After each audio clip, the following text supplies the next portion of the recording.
Shalom and welcome to the weekend edition of the Daily Dose of Hebrew. We're looking today at Jeremiah chapter 9, verse 20. In your English Bible, this would be verse 21.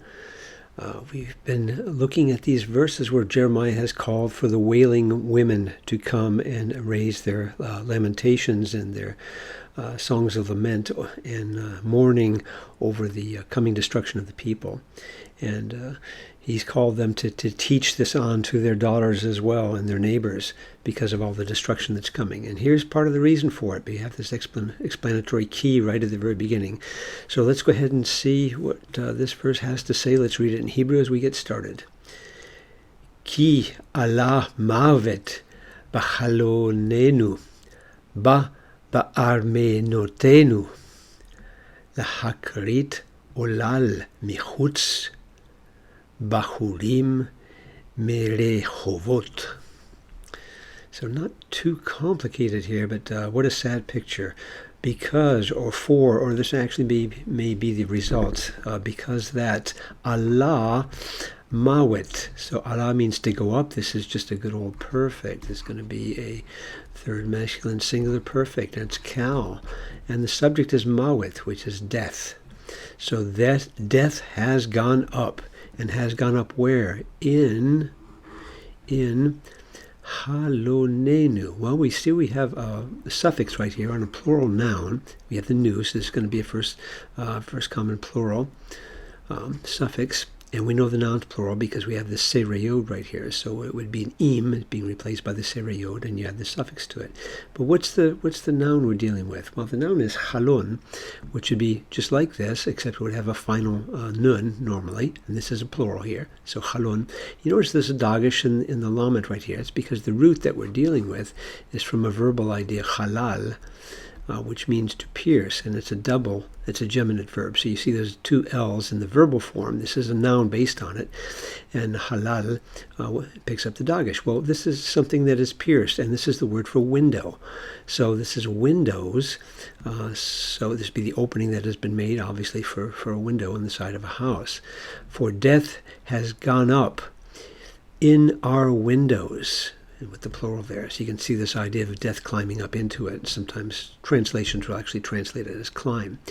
Ba, now this by the form could be a participle, or it could be a perfect 3ms cal from the verb bo. So we're used to seeing this.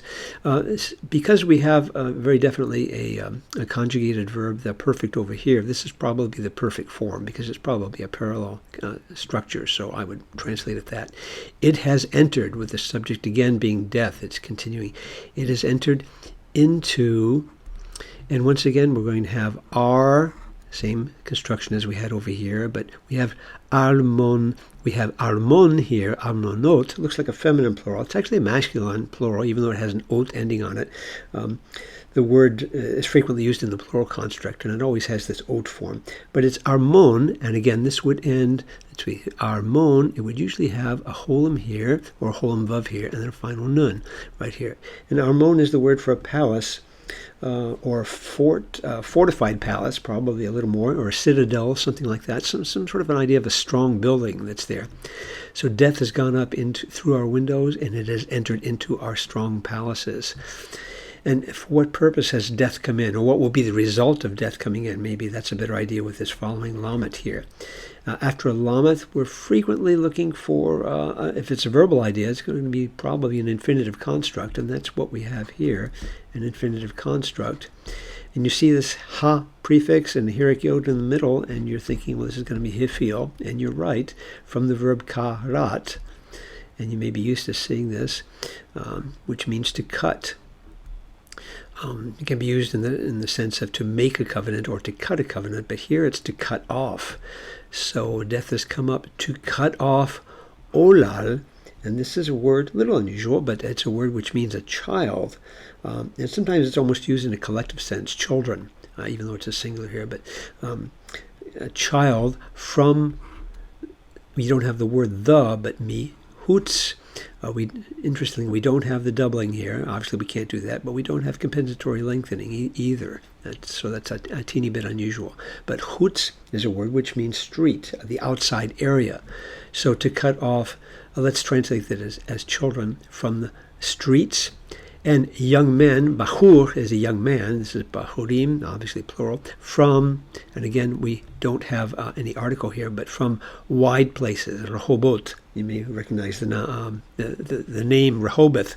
It comes from Genesis 26, verse 22, where Isaac finally has enough space, open place, for his wells. So this is a sort of a big open space, or a plaza, we might say. So this would be the streets and then the open plazas. So in other words, in the city, both the children and the young men have been cut off. This is what's happened because of the coming enemy, the coming destruction, the coming punishment, which the Lord is sending to chastise his unrepentant people. Very, very sad picture of what we see here. Let's go ahead and hide our work here. Look at a couple translations. Got a couple interesting things today. Let's take, first of all, a literal translation with the Tanakh, the Jewish Publication Society, in 1985. For death has climbed, literally gone up, climbed through our windows, has entered our fortresses. Okay, pretty straightforward there. To cut off babes, so they translated olal, child, as babes. That's a decent translation. From the streets, okay, but we need the in English to make it smooth. Young men from the square, so open squares. So that's a pretty straightforward translation. Getting quite a paraphrase. Most of our translations are going to be very straightforward, so there's not a lot of variation in the major, more literal translations.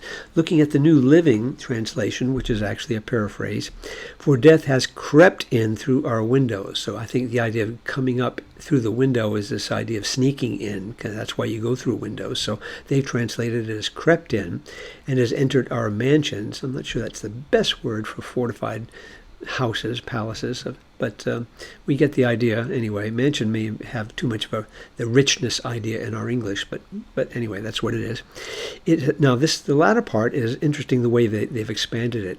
It has killed off, so that's pretty good to cut off, but then they've added the flower of our youth.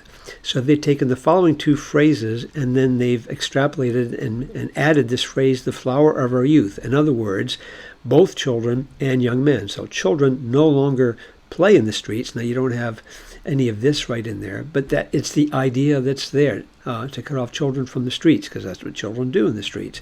And young men no longer gather in the squares. So again, you don't have the verb, but that's what young men do. They hang out in the open squares of the city. So they've expanded this quite a bit and then combined it with this one statement here, the flower of our youth, to give the impact. It's a paraphrase, but I think it's going in the right direction. Now, I saw a little bit of actually quite a bit of a contrast with Eugene Peterson's The Message. Sometimes I think he really nails it pretty well.